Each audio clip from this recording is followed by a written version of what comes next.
సరే అంటే సీత నుంచి ప్రయాణం మళ్ళీ కొత్తగా స్టార్ట్ అయిన అనిపించింది. సీత, రాక్షసుడు, భైరవన్ చూస్తుంటే ఈ అండర్ డాగ్ క్యారెక్టర్స్ అనేవి మీకు బాగా వర్కౌట్ అవుతున్నాయి. అంటే పెర్ఫార్మెన్స్ వైజ్ చూసుకున్నా మీకు సినిమా బై సినిమా పెర్ఫార్మెన్స్ గురించి మాట్లాడుకుంటున్నారు ఈ 3 సినిమాల్లో.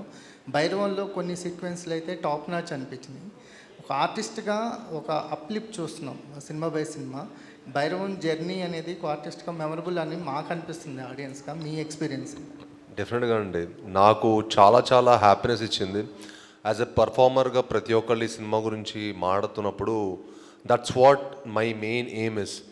ఎందుకంటే ఒక యాక్టర్గా లాంజివిటీ ఉండాలంటే మట్టుకి పర్ఫార్మెన్సే. That's what I believe in. And ఇంత మంచి కథ దొరికినందుకు ఎప్పుడైనా కథ కూడా ఉండాలండి, సినిమా ఉండాలి, కథ ఉండాలి. అప్పుడు మనం ఏం చేసినా హైలైట్ అవుతుంది. లేకపోతే ఇప్పుడు కథ గొప్పగా లేకపోయింది అనుకోండి, సీన్స్ గొప్పగా లేకపోతే మనం ఎంత చేసినా కూడా కనిపించదు. సో అంత మంచి స్పేస్ నాకు ఈ సినిమా దొరకడం నాకు చాలా హ్యాపీనెస్ ఇచ్చింది. And it's definitely one of my most memorable film అండి. రోహిత్ గారు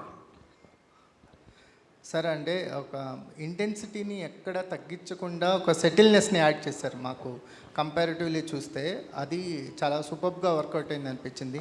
థ్యాంక్ యూ. ఒక అంటే మీరు తీసుకున్న జాగ్రత్తలు ఏంటి? కంపారిజన్స్లోకి వెళ్లకుండా మీ ఓన్ వర్షన్ డెలివరీ చేయడానికి కాన్షియస్గా తీసుకుని డెసిషన్? యాక్చువల్ రైట్ టీమ్ ఉండడం ఇస్ ద బెస్ట్ థింగ్ అండి. విజయ్ క్లారిటీ ఉంది, సో ఏ క్యారెక్టర్ ఎలా బిహేవ్ చేయాలనేది.